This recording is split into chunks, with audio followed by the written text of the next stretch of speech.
Hi, everyone. Welcome to Module 13. In this module, we will be asked to use peer feedback to revise your professional letter assignment. And then you're asked to submit your letter for grading. So as you're revising your professional letter this week, I would encourage you to read your letter aloud and look for errors.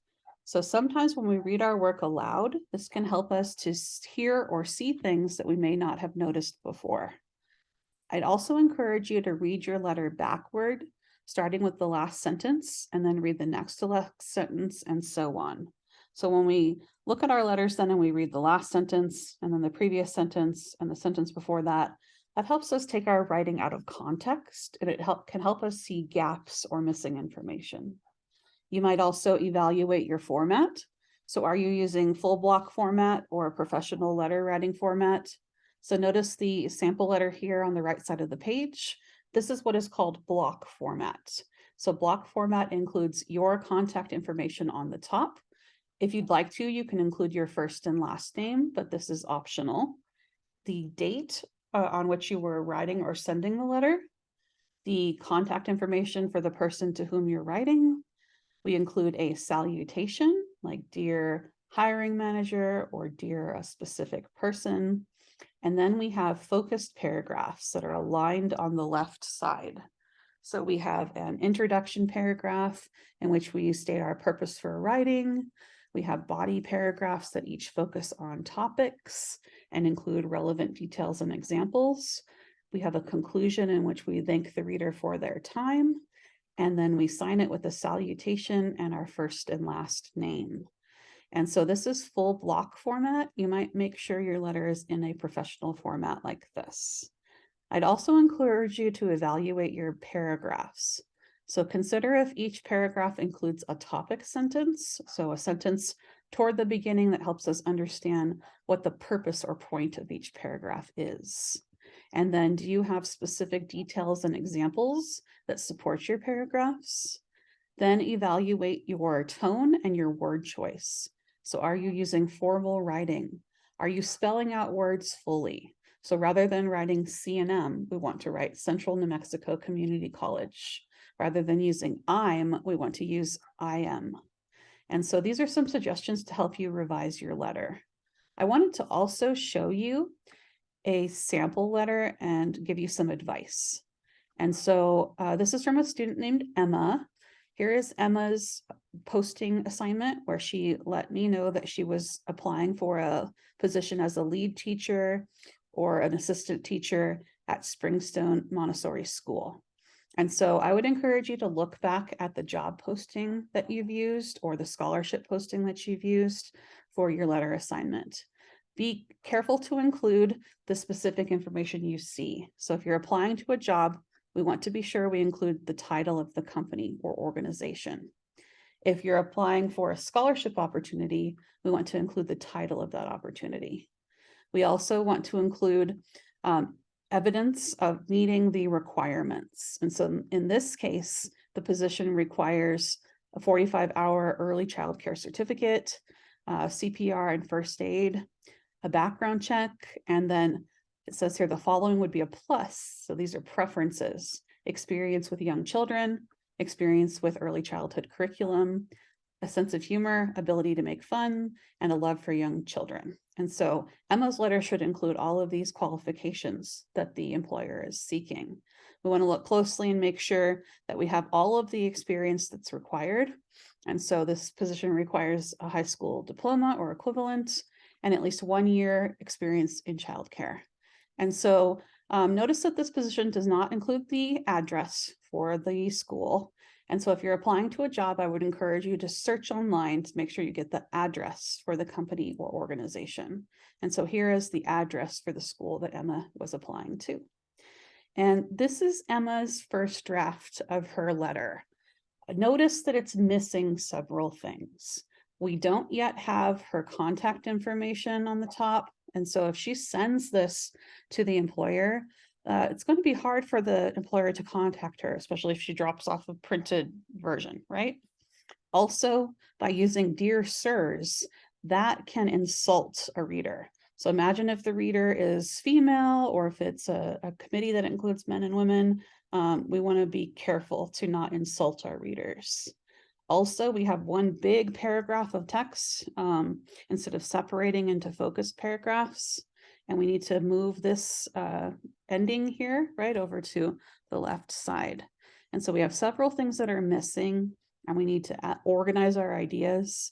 And I also noticed that there are some general statements here, and I encouraged Emma to add specifics. And so she talks in general about her work for 2 years at another Montessori, but she doesn't really yet explain what she has done in her job. She does say that she has training, and she does say she has a CPR card, but that's all she includes. She probably needs to address more about her training, what has prepared her for the role. She does include information about her schooling, right? And kind of, she does sound professional in tone and respectful, right? She thanks the employer for allowing her to apply to the job. But I would encourage her to create a stronger draft that includes those missing pieces. So we want to include our first and last name. You can include the CNM school address if you'd like, but if you actually apply for this opportunity, I'd encourage you later to change this to your real address. Include a phone number and your email address. You can format the top of the paper to make it look professional like this, or you can keep everything on the left side here, right? Align everything on the left side in block format if you prefer. So you get to decide how this best looks formatted to you, but we want it to look professional. I think either way there looks professional, so it would be up to Emma. Here she has the date, right? I added today's current date for you. And she has the name of the school, their address. She finding that online, right? Instead of writing sirs, she writes dear hiring manager, and then focused paragraphs. And so here you'll see in brackets where I'm encouraging her to add more information. So she states where she's applying, but I think she should add why she's interested in the position. So we want to really sound like we're excited about what we're applying for. This is true for both jobs and scholarships. So why are you seeking this scholarship? Or why are you seeking this position, right? And then a sentence at the end of your introduction like this, please allow me to describe why I would be a great fit, can help to transition into body paragraphs where we try to convince the employer or the scholarship committee that this opportunity is something that's good for us, right? That they should choose us for the opportunity or for an interview. I would encourage Emma to include 2 paragraphs, one that goes over her experience, her work experience, and another that goes over her education. And so in those paragraphs, she should be specific. And it's really like you're trying to sell yourself to the employer or to the scholarship committee. So she can let us know how long she's worked at other places, right? She can give us specific examples of how she's used a school curriculum and made learning fun. She can give us specific examples of the training she's completed. When she goes into her educational paragraph, she can let us know what kind of coursework she's taking or how that might benefit the employer. Sentences like, I will be able to apply what I learn to best support the children at your school, are ways to show that we're thinking about how we are best for the position. If you're writing a scholarship letter, right, you want to really address what are your educational goals? And how will this scholarship support you and benefit you? How will it benefit your community or the school as well? And then we want a paragraph in which we thank the reader for their time. And in application letters, we often ask politely for a chance to meet with the employer. You could share something like, I would welcome the time to speak with you, right? And then we end with a closing and our first and last name. If you plan to print out your letter, you might leave a few blank lines in between so you could print and sign right above your typed name. And so this draft is much stronger, right? We have many more components to it. It's formatted professionally.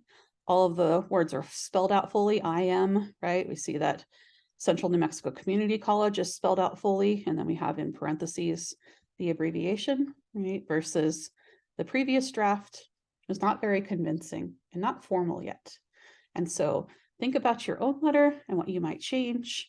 to make it so that it is convincing and strong and convinces either the scholarship committee or the employer that you are the right person for this opportunity.